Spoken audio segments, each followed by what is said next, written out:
Hello guys, welcome back to a new blog. আমি প্রীতিশার, তোমরা দেখছো প্রীতিশাস ওয়ার্ল্ড। তো সকালবেলা অবধি ব্লগটা কন্টিনিউ করেছিলাম যে আমি কার্তিক পুজোর সমস্ত বাজার যা যা আনা বাকি ছিল সবটা কমপ্লিট করেছি। এখন হচ্ছে সন্ধ্যে থেকে আবার ব্লগটা কন্টিনিউ করছি। তার মধ্যে সেরকম কিছুই করিনি, তাই আর ব্লগ করিনি। তো সন্ধ্যেবেলা সবার আগে আমি ঠাকুরের জন্য মালা গেঁথে নিলাম। তারপর সব ঠাকুরের জিনিসপত্র যেমন থালা, গ্লাস, ঝিনুক বাটি, জামা কাপড়, খেলনা, ঘুড়ি, লাটাই সব কিছু সাজিয়ে দিচ্ছিলাম।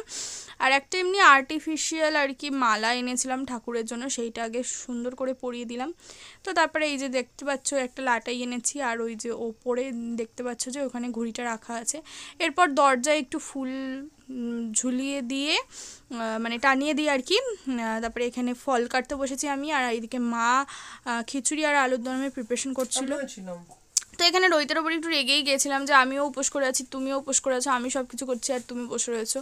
যাই হোক, তারপরে এখানে মায়ের রান্না হয়ে গেছে, আর দেখতে দেখতে বেজে গেছে হচ্ছে সন্ধে 8টা। মা এখানে খিচুড়ি বানাবে, আর আমারও পুজোর জোগাড় হয়ে গেছে। এবার আমরা রেডি হব। ঠাকুরমশাইয়ের আসার কথা হচ্ছে 9:30, তো 8:30 নাগাদ রেডি হতে গেছি। আর রোহিত ধুতি পরতে পারে না, ওকে ইউটিউব দেখে একটুখানি কোনো রকমে কাজ চালানোর মতো পরিয়ে দিলাম। এরপর আমিও গেলাম রেডি হতে, আমিও রেডি হয়ে নিয়েছি। আমরা দুজনেই কিন্তু নতুন সব কিছু পরেছি, যেমন আমার শাড়ি, ব্লাউজ, ওর ধুতি, গেঞ্জি সবই নতুন আর কি। তো তারপর এখানে অপেক্ষা করছি ঠাকুরমশাইয়ের জন্য। আর এখানে মায়ের খিচুড়িও হয়ে গেছে অনেকটাই। এখানে সব জোগাড় হয়ে গেছে, কিন্তু এখানে ঠাকুরমশাই আসেনি, অলরেডি বাজে 10টা 12। সোয়েটার মধ্যে দিয়ে কি ধান বেচে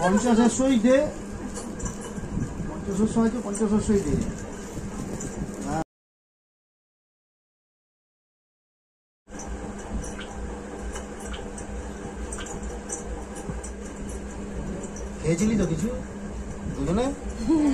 তারা সাহসী হয়, আর আস্তিক যারা তারা ভীতু হয়। তার মানে তো জানতে হবে তার ভক্ত। এই ফুলগুলো আমরা তো খাস না।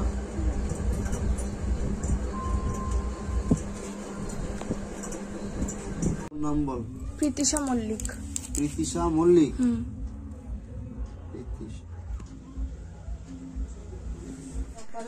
তো এখন বাজে হচ্ছে 12টা, আর পুজো হলো শেষ। আমি তাড়াতাড়ি করে ড্রেস চেঞ্জ করলাম।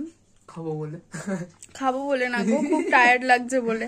স্বাভাবিক না, খুব টায়ার্ড লাগাটাই আমাকে বলছে। আর নিজে দেখো জামা কাপড় কিচ্ছু ছাড়েনি, না ছেড়েই বসে রয়েছে। মা কখন এইসব গুছিয়ে গেছে ওকে খেতে দেবে। যাই হোক, যেহেতু রাত 12টা বেজে গেছে, তাই কারোর বাড়িতে আর প্রসাদ দিতে যাওয়া হয়নি। সব কিছু গুছিয়ে গাছিয়ে রেখে দিয়েছি পরের দিনের জন্য। তো আজকের ব্লগটা এই পর্যন্তই। টাটা।